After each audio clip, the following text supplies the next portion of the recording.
الحمد لله الذي لم يتخذ ولدا ولم يكن له شريك في الملك ولم يكن له ولي من الذل وكبره تكبيرا.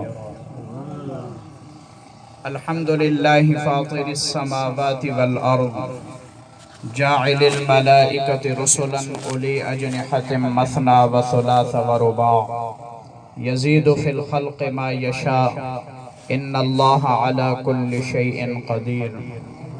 ما يفتح الله للناس من رحمة فلا ممسك لها وما يمسك فلا مرسل له من بعده وهو العزيز الحكيم. والصلاة والسلام على خير خلقه محمد وآله وأصحابه أجمعين. أما بعد، قال الله تبارك وتعالى في كلامه المجيد والفرقان الحميد: فأعوذ بالله من الشيطان الرجيم بسم الله الرحمن الرحيم. والنجم إذا هوى ما ضل صاحبكم وما غوى وما ينطق عن الهوى إن هو إلا وحي يوحى. وقال رسول الله صلى الله عليه وسلم: أنا خاتم النبيين لا نبي بعدي ولا أمة بعدكم. وقال رسول الله صلى الله عليه وسلم: الكيس من دان نفسه وعمل لما بعد الموت والعاجز من أتبع نفسه هواها وتمنى على الله او کما قال النبی علیہ الصلاۃ والسلام.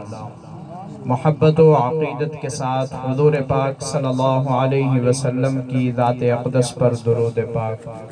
اللہم صل علی سیدنا و مولانا محمد وعلی آل سیدنا و مولانا محمد وبارک وسلم وصل علیہ.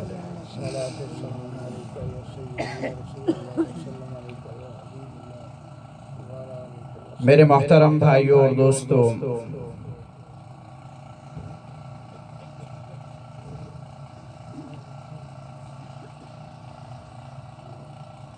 کائنات میں اس وقت جتنی چیزیں ہماری نگاہوں کے سامنے ہیں، جتنی ہماری نگاہوں سے اوجھل ہیں، جتنی ہماری معلومات میں ہیں اور جتنوں کے بارے میں ہم جانتے ہی کوئی نہیں، یہ ساری کی ساری چیزیں کسی بنانے والے نے بنائی ہے. ریت کا ذرہ اپنے آپ میں وجود میں نہیں آیا، پانی کا قطرہ اپنے آپ میں آسمانوں سے ٹپکتا نہیں ہے، درخت کا پتا اپنے آپ میں اگتا نہیں ہے، لہلہاتا نہیں ہے، ٹوٹ کے گرتا نہیں ہے، گرنے کے بعد فضا میں بکھرتا نہیں ہے. اس سب کچھ کے پیچھے ایک جاننے والا ہے جو اسے بناتا بھی ہے، لہراتا بھی ہے، پھر اسے فضا میں بکھیرتا بھی ہے. 14 صدی پیچھے اللہ نے ایک پوری کائنات سے ایک سوال کیا ہے: امن خلق السماوات والارض وانزل لکم من السماء ماء. کون ہے جس نے زمین آسمان کو بنایا ہے؟ 5 مرلے کا گھر بناتے بناتے داڑھی کے بال سفید ہو جاتے ہیں، سر کے بال جھڑنے لگ جاتے ہیں. ساری کائنات بنی اپنے آپ میں بن گئی، کسی نے بنائی نہیں ہے. اور بنانے والے نے جو بنائی ہے اس نے بنائی کس لیے ہے؟ کہ لمبا حویل آپ نے بنا دیا بے مقصد. آپ کی نگاہوں میں مقصد کوئی نہیں کہ اسے کس لیے بنا رہے ہیں. ایک 4 تصویر نہ بنائے میرے عزیز. درود شریف پڑھ لیں. اللہم صلی علی محمد افضل صلواتک بعدد معلوماتک. تشریف رکھیں. ہم ایک 4 دیواری بناتے ہیں، اس کے پیچھے ایک مقصد ہوتا ہے. یا تو اس میں جانور رکھے جائیں گے یا اس میں گھر کے لوگوں کو رہائش دی جائے گی. بنانے والے نے ساری کائنات بنائی ہے اور ایویں ہی بنا دی ہے کہ ہم ایسے ہی بنانا چاہ رہے ہیں تو بنا دیں. اتنی بڑی زمین، اتنا بڑا آسمان، کائنات میں سبزے کی رنگینی اتنے اپنے آپ میں بنا دی. اور ایسے ہی کہ نہیں، بنانے والا ایک بول کہہ رہا ہے کہ ما خلقت الجن والانس الا لیعبدون، ریت کے ذرے سے لے کر کیٹو کے پہاڑ تک، پانی کے قطرے سے لے کر بہتے دریا اور آبشار تک، ان سب چیزوں کے بنانے کے پیچھے راز یہ ہے کہ ہم چاہتے ہیں جو انہیں استعمال کرے وہ ہمارا بن کے جیے۔ میرا ملازم مجھ سے تنخواہ لے اور میری کہیں نہ مانے تو میں اسے 4 دن اپنے پاس رکھتا نہیں ہوں۔ ساری کائنات بنا دی، آنکھ کو دیکھنا دیا، زبان کو بولنا دیا، دماغ کو سوچنا دیا، ناک میں سونگھنے کی طاقت رکھی، ہاتھ میں پکڑنے کی حس رکھی، دل میں قوت فیصلہ رکھا ہے، قدموں میں چلنے کی سکت رکھی ہے، موسموں کو بہار اور خزاں میں تبدیل کیا ہے، گرمی اور سردی کے نظام کو لایا ہے، سبز پتے کو کالی بھینس کے حلق سے گزار کے سفید دودھ کے قطروں میں تبدیل کیا ہے، ایک مکھی کو اٹھایا، اس نے گلاب کی پتی کا رس نکالا، اس نے چنبیلی کے رس کو چوسا، اس نے سرمی کے پھول کے شیرے کو نکالا، پھر وہ اس کے پیٹ سے گزر کے ایک ترتیب سے ایک چھتے میں جا کے اترا ہے، اسے بنانے والے نے مٹھاس میں تبدیل کر دیا ہے، جیسے ساری کائنات شہد کہتی ہے۔ یہ سب بنانے کے بعد وہ کہہ رہا ہے میرے بندے میں کچھ نہیں مانگتا تجھ سے اس کے بدلے میں، بس میرا بن کے زندگی گزار دے۔ زمین کے خزانے تجھ پہ قربان، آسمان کی نعمتیں تجھ پہ قربان۔ دھرتی کی سائنس کہتی ہے، دھرتی کی سائنس، ایک بادل جب زمین پہ بارش برساتا ہے، ایک پانی کا قطرہ جب بادل سے چھوٹ کے زمین پہ گرتا ہے، اس کے گرنے کی رفتار ہوتی ہے 58,000 کلومیٹر فی گھنٹہ۔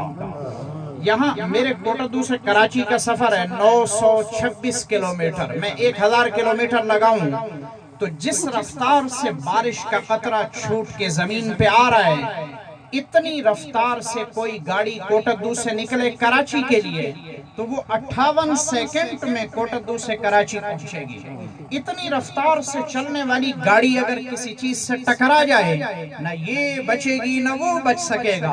اس رفتار سے برسنے والی آسمان کی بارش اگر یہ زمین پہ اسی انداز سے برس جاتی، کائنات میں نہ کوئی گھر سلامت، کائنات میں نہ کوئی مارکیٹ سلامت، نہ کوئی سبزہ سلامت، نہ کوئی منڈی سلامت، نہ ڈیرے دار کا ڈیرہ سلامت، نہ زمیندار کی فصل سلامت، نہ مولوی کی مسجد کا ممبر سلامت۔ ہر ایک چیز کے مٹانے کو ایک بارش کافی تھی، پر سائنس کے علم کے ساتھ میرے نبی کا علم جوڑیں۔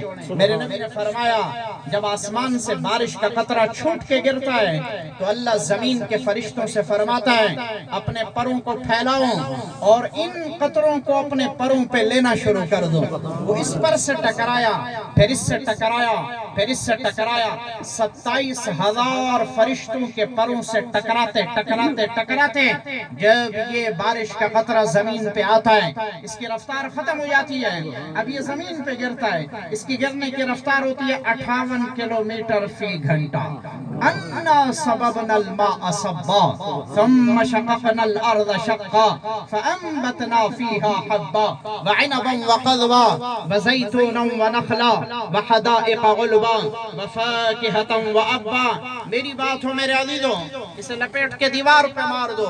اگر میں تمہیں تمہارے اللہ کی سنا رہا ہوں تو اسے سینے پہ لکھنے کی کوشش فرمائیں۔ یہ ایسے لگتا ہے جیسے میں اپنے اللہ کے سامنے ہوں اور میرا اللہ مجھے اپنے سامنے کھڑا کر کے کہہ رہا ہے میرے بندے انا صببنا الماء صبا، دیکھ تو صحیح تیرے لیے پانی کو کتنے ناز سے برسایا ہے۔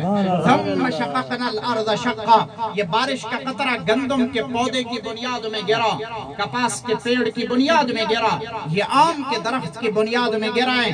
اس پانی کے قطرے کو مرچ میں کڑواہٹ میں، آم میں مٹھاس میں، کھجور میں مٹھاس میں تبدیل کرنے والا ہے کوئی کائنات میں اللہ کے سوا یہ کر سکے؟ سبحان اللہ۔ تو میرے عزیزوں، میرا ملازم میری نہ مانے، میں چوتھے دن اسے رکھتا نہیں ہوں۔ میں کتنے درد سے کہوں میرے دیش کی آبادی 22 کروڑ کے قریب ہے، 22 کروڑ کی آبادی کے گھروں کے قریب بنی ہوئی مسجدیں اور اس کی آبادی اور ظہر کی اذان کا وقت بھی ہوگا تو ظہر کی آذان کے بعد مسجد کے دروازے پہ کھڑے ہو جاؤں، 53 چک کے دروازے پہ صبح سویرے کھڑے ہو جائیں اور گننا شروع کریں کتنا مجمع نکل کے جا رہا ہے کمانے کے لیے، اور ظہر کی آذان کے وقت کھڑے ہو جائیں مسجد کے دروازے پہ اور دیکھیں 53 چک کی مسجد میں اس کے دروازے سے کتنے لوگ داخل ہو کے مسجد میں آ رہے ہیں، اور کتنے لوگوں کی پیشانی اللہ اس کے رسول کے سامنے جا رہی ہے۔ اور پھر میرا مجمع کہتا ہے حالات بگڑ گئے، مہنگائی نے مارا ہے، اولاد نفرت کا شکار ہو گئی ہے، دھرتی غیظ و غضب کا شکار ہے، کیوں نہ ہو میرے عزیزو میرا ملازم نہ مانے، میں اس کی زندگی اجیرن کر دوں اور میرا مجمع اللہ اس کے رسول کی بغاوت کی زندگی گزارے، اللہ ان کے سینوں میں چین بھر دے، اطمینان بھر دے۔ نہیں ہو سکتا ہے علاقے کے ایم پی اے کی بغاوت کر کے ہم علاقے میں جی نہیں سکتے، اللہ سے ٹکر لے کے کائنات میں کہاں جی سکیں گے، اس کے رسول کو ناراض کر کے کائنات میں کیسے اطمینان کی زندگی جی سکیں گے۔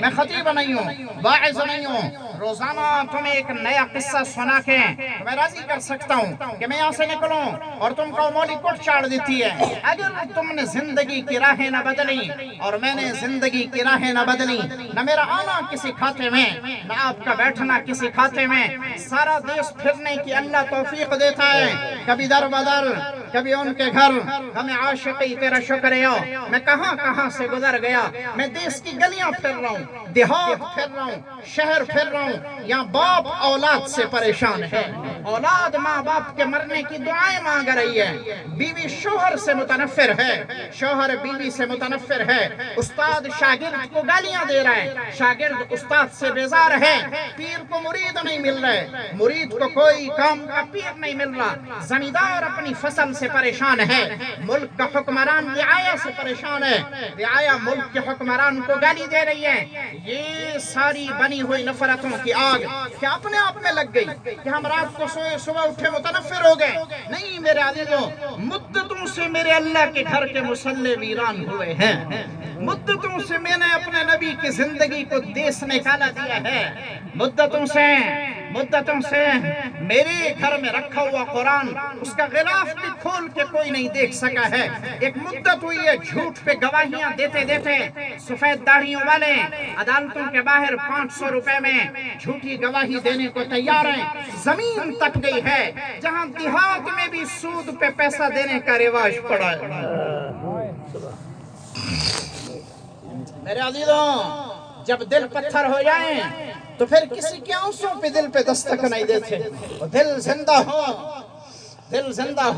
ہم گجرانوالہ تھے، ہمارے پڑوس میں بوڑھی عورت، اسے سارا دن نیند نہیں آتی تھی، وہ رات کو بیچاری گولیاں کھاتی، گرمی میں چھت پہ چڑھ جاتی، چارپائی پہ پڑی رہتی، کروٹ بدلتی آہ، پھر دوسری بدلتی آہ، پھر وہ رات کی تاریکی کسی پہر اس کی آنکھ لگتی۔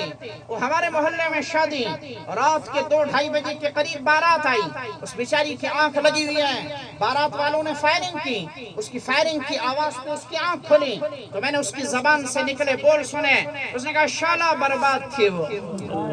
میرے عزیزوں یہ جو بول رات کی تاریکی میں اس ماں کی زبان سے نکلا ہے، یہ بول میرے نبی کا فرمان ہے، اجابت دعوت المظلوم لیس بینہا و بین اللہ حجاب، جب کسی بے قرار کی آہ نکلتی ہے یہ اللہ کے عرش سے جا کے ٹکراتی ہے، میرے رب کی قسم اس بوڑھی کی زبان سے نکلنے والی ہائے وہ گھروں کو اجاڑ کے رکھ دیتی ہے۔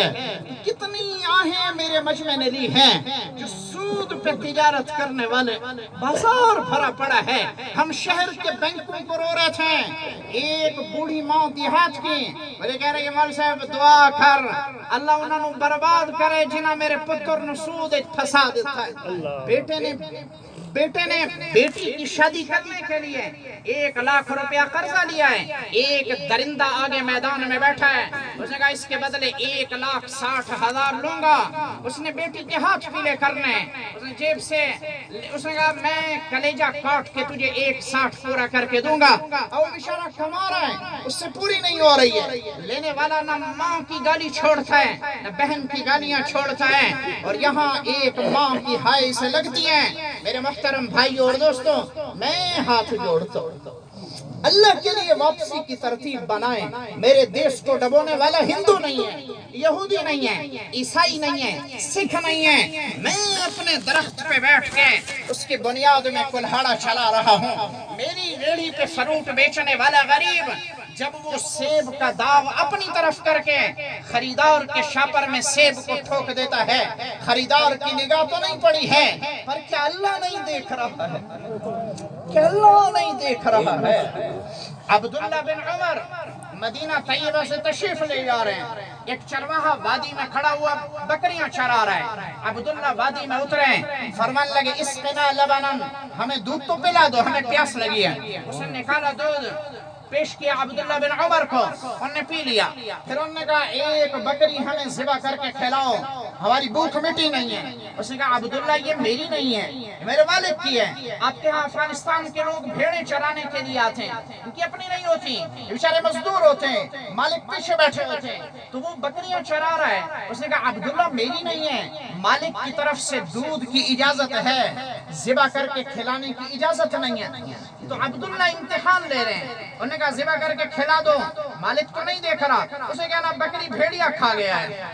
تو چرواہا مسجد کا امام نہیں بتا رہا ہوں، دارالفتاء کا مفتی نہیں بتا رہا ہوں، دارالحدیث کا شیخ الحدیث نہیں بتا رہا ہوں، مسند کا قاری صاحب نہیں بتا رہا، بکریاں چرانے والا چرواہا بتا رہا ہوں. اس کے کان سے عبداللہ کے بول ٹکرائے.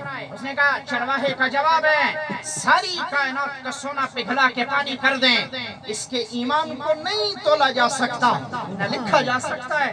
اس نے کہا عبداللہ تجھے ذبح کر کے کھلا دوں گا، مالک نہیں دیکھ رہا، اسے کہہ بھی دوں گا کہ بھیڑیا کھا گیا ہے، وہ میرا مالک یقین بھی کر جائے گا. فَأَيْنَ اللَّهُ، تو اللہ کہاں ہے؟ تو اللہ کہاں ہے؟ دودھی کے آنے سے پہلے اس میں پانی ڈالا جا رہا ہے، دودھی کی نگاہ نہیں پڑی ہے، بیچ دیا گیا ہے، وہ بیچ دیا گیا ہے، وہ رخصت ہو گیا ہے، پر ایک آنکھ دیکھ رہی ہے. رات کی تاریکی، اوپر درختوں کا سناٹا، اس کے درمیان میں کوئی درندہ کسی ماں کی بیٹی کی عزت لوٹتے ہوئے. میرے عزیزوں، نہ یہاں کوئی مرد دیکھ رہا ہے، نہ یہاں کوئی عورت دیکھ رہی ہے، پر ایک آنکھ یہاں بھی دیکھ رہی ہے. سارا کائنات کا میرا دیش ظلم سے بھرا پڑا ہے. اسے نہ قانون کے ذریعے روکا جا سکتا ہے، نہ طاقت کے ذریعے سے روکا جا سکتا ہے. جب اندر سے آواز اٹھ جاتی ہے خود بخود بریکیں لگ جاتی ہے. میں رات کو نکلا ہوں 12-1 بجے کوٹا دور سے عید پڑھانے کے لیے گجرا والا. میں نے دیکھا میرا ڈرائیور 160 پہ جا رہا ہے. میں نے اسے کہا ظالم، موٹر وے نے لکھا ہے 120 سے اوپر نہیں جانا، تو 160 پہ جا رہا ہے. اور نے کہا موٹر وے لے تھے کوئی نہیں، او ستے پہ اس نے. اچانک اس نے بریک لگائی، میں سو رہا تھا، میری آنکھ کھولی، میں نے کہا کیا ہوا؟ کہنے لگا وہ موٹر وے والے کی گڈی ہے. میرے عزیزوں، قانون کبھی بھی نہیں روک سکتا ہے، قانون مسئلے کا حل نہیں ہے. قانون تو پہلے بھی لگا ہوا تھا، 120 سے اوپر نہیں جانا ہے. قانون بنانا مسئلے کا حل نہیں ہے، اندر سے آواز کا اٹھانا مسئلے کا حل ہے. جب اندر میں اللہ کو راضی کرنے کے جذبات بن جاتے ہیں تو شیخ عبد القادر جیلانی 40 سال تک عشاء کے وضو سے فجر کی نماز پڑھتے مصلی پہ نظر آتا ہے. اسے قانون میں نہیں کھڑا کیا ہے، اسے اندر کے درد نے لا کے کھڑا کیا ہے. آپ میں اکثر جوان ہیں، سفید داڑھیوں والے ہیں. میری درخواست ہے میرے عزیزوں، اللہ بخش مر جاتا ہے، اللہ دتا مر جاتا ہے، غلام حسین مر جاتا ہے، لیکن روشن کردار ہمیشہ زندہ رہتا ہے. نام مر جایا کرتے ہیں، کردار کو اللہ باقی رکھتا ہے. 14 صدی پیچھے ایک آدمی کا انتقال ہوا ہے، اس نے میری سڑکیں نہیں بنوائی، اس نے میرے مجمع کو پیسوں کے کارڈ نہیں بانٹے، اس نے یہاں کی سڑکوں کو پکا نہیں کیا ہے. پر جب زبان پہ اس کا نام آتا ہے بلال تو دل بے قرار ہو کے کہتا ہے رضی اللہ تعالی عنہ. بلال ایک نام نہیں ہے، بلال ایک کردار ہے. حسین ایک نام نہیں ہے، حسین ایک کردار ہے. یزید، لفظ یزید برا نہیں ہے، اسی کہ یہ لفظ تو قرآن میں بھی آیا ہے، پر آج کوئی بیٹے کا نام یزید رکھنے کو تیار نہیں. اس لیے کہ لفظ برا نہیں، کردار بہت برا ہوا ہے. کردار کی برائی نے نام کو برا کر دیا ہے. تو میرے عزیزوں، میری آپ حضرات کی خدمت میں درخواست ہے، دیوانے لوگ ٹرک کے پیچھے شعر لکھتے ہیں، نہ جانے کس گلی میں زندگی کی شام ہو جائے، اٹھے شاہوں کے جنازے، اٹھے غریبوں کے جنازے، چلتی باراتیں دیکھنے کے بجائے کسی ماں کا لاشا جب کسی گھر سے اٹھتا ہے، اس کی بیٹیوں کی بین سنو، کسی باپ کی جب آنکھیں بند ہوتی ہیں تو اس کے بیٹوں کے اس کے سرہانے کھڑے ہو کے آنسو بہاتے دیکھو، اور یہ ہم سب کے ساتھ ہونے والا ہے۔ جانے سے پہلے ضمیر کو روشن کر کے جائیں۔ میں آخری بات عرض کر کے بات کو ختم کرنے لگا ہوں، اسے سینے پہ لکھنے کی کوشش فرمائیں۔ عبداللہ بن عباس میرے نبی کے چچا زاد اور میرے نبی کے چچا عباس، مدینہ میں سب سے بڑا سود کا بزنس عباس رضی اللہ تعالی عنہ، ابھی سود حرام نہیں ہوا ہے اور عباس سود پہ پیسے دے رہے ہیں، اور یہ گئے ہوئے یمن تجارت کے لیے۔ اللہ نے سود کے حرام ہونے کی آیتیں اتاری تو منافق آگئے میرے نبی کی خدمت میں، کہا محمد تم نے سود کی حرمت کی آیتیں تو سنا دی، پر یہ بتاؤ وہ تمہارے چچا کے سود کا کیا بنے گا؟ وہ جو تمہارا چچا سود پہ پیسے دے کے ہے اس کا کیا بنے گا؟ تو میرے نبی نے فرمایا تم میرے چچا کو اصل رقم واپس کر دینا، سود میں تمہیں اپنے چچا کی طرف سے معاف کرتا ہوں۔ سبحان اللہ۔ یہ خاندانی زندگی کے سسٹم ہے، جہاں بھتیجے کو چچا پہ اعتماد ہے، جہاں بھانجے کو ماموں پہ اعتماد ہے، جہاں ماموں کو بھانجے پہ۔ سینے پہ لکھیں میرے عزیزو، اس سینے پہ لکھیں، ہم خاندانی سسٹم توڑ چکے ہیں، توڑ چکے ہیں ہم خاندان۔ میں لورالائی گیا ہوں، وہاں ایک چار دیواری 1 ایکڑ پہ، اس میں 96 افراد کا کھانا ایک چولہے پہ پکتا، 96 افراد کا کھانا، اور ایک بوڑھی بیٹھ کے تقسیم کرتی ہیں۔ یہ ہمارا خاندانی سسٹم۔ ہم آج سے 10-12 سال پہلے جب اپنے دیہاتوں میں آتے، توجہ میرے عزیزو، توجہ میرے عزیزو، اہتمام سے سمجھنے کی بات ہے، ہم آج سے 10-12 سال پہلے اپنے دیہاتوں میں آتے تو ایک 4 دیواری، اس میں 4 بیٹے، ان کی گھر والیاں، ایک چولہے پہ سالن، ایک چولہے پہ روٹی، اور ایک ماں بیٹھ کے تقسیم کرتی، اور یہ میری زمین نہیں جانتی تھی کہ کھاد کیا ہے، نہیں جانتی تھی کہ ٹریکٹر کیا ہے، بیل کے ذریعے ہل چل رہا ہے، اور 1 ایکڑ سے 8 من گندم بڑی مشکل سے نکل رہی ہے۔ 5 ایکڑ کی پیداوار پہ 8-10 افراد کا کنبہ اطمینان کے ساتھ گزارا کر رہا ہے۔ 8-10 سال کے بعد اب آ جائیں، وہ مشترکہ سسٹم ٹوٹ گیا ہے۔ ایک بیٹے کا گھر چوک منڈا میں، ایک پٹھان ہوٹل، ایک ملتان جا کے بیٹھا ہے، اور میری زمین جو 8 من گندم دیا کرتی تھی وہ 60 من فی ایکڑ پہ جا کے پہنچی ہے۔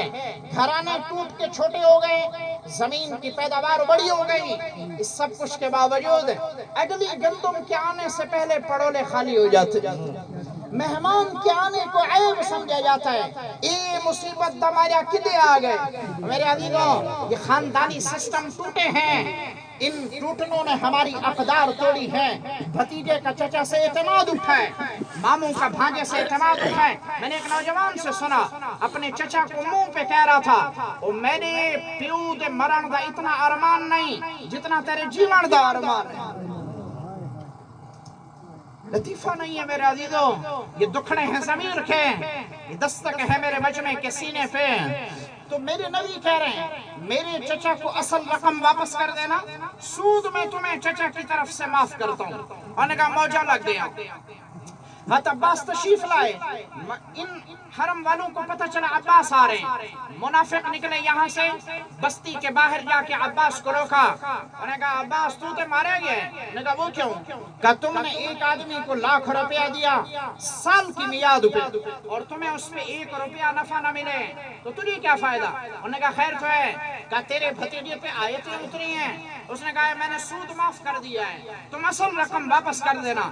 تو تیرا تو نقصان ہو گیا، تم نے جو 1,00,000 روپیہ دیا ہے۔ حضرت عباس نے فرمایا اچھا میرے بھتیجے نے کہا ہے؟ کہا جی آپ کے بھتیجے نے کہا ہے۔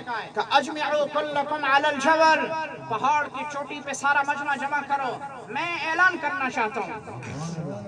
منافق بغلیں بجا رہے ہیں کہ آج چچا بھتیجا ٹکر پہ آئیں گے، جب مخالفت گھر سے اٹھا کرتی ہے جب ٹکراؤ کی بات گھر سے نکلتی ہے تو پھر باہر کے دشمن کی ضرورت نہیں. جب پنجاب والا سندھ والے کو گالی دے رہا ہو, جب سندھ والا خیبر پختونخوا والے کو گالی دے رہا ہو, تو ہندوستان کے دشمن کو لانے کی ضرورت نہیں. یہ آپس میں گریبان پکڑ کے مر جائیں گے.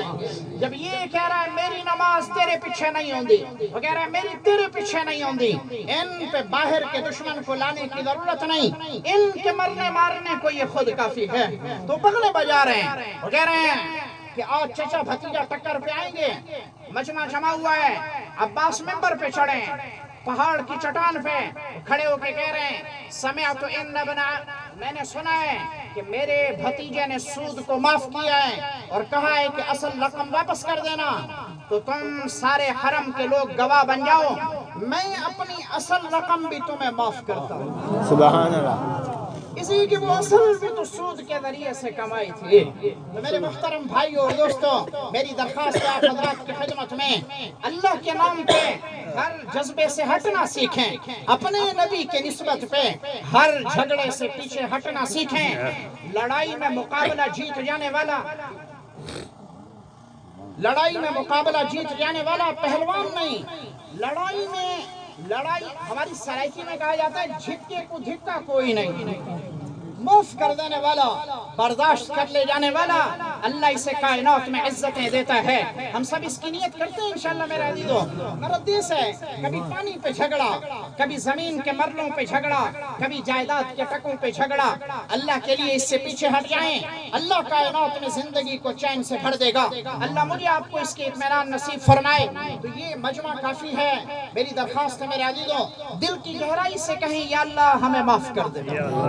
اللہ ہماری توبہ کے بول کو ہمارے چچا شفیع کی مغفرت کا ذریعہ بنائے گا. دل کی گہرائیوں سے کہیں یا اللہ ہمیں معاف کر دے. اللہ جزائے خیر دے. آپ کی زبان سے توبہ کا بول نکلا, فرشتوں نے دھویا, اللہ نے معاف کیا. پر آج کے بعد سے زندگی کو خیر پہ لانا سیکھیں, آنکھ کو جھکنا سکھائیں, زبان کو سچائی پہ جمانا سکھائیں, کردار کو صاف ستھرا لے کے جائیں. اللہ مجھے آپ کو اس کی ہمت دے. ابھی قرآن پاک کی تلاوت ہوگی, اس کے بعد دعا ہوگی. انتظام والے احباب کی خدمت میں درخواست ہے دعا سے پہلے کھانا نہ لگائیں. مجمع کی خدمت میں درخواست ہے, ساتھیوں نے اکرام کا انتظام کیا ہے, دعا کے بعد ساتھیوں کا اکرام قبول کر کے جائیں.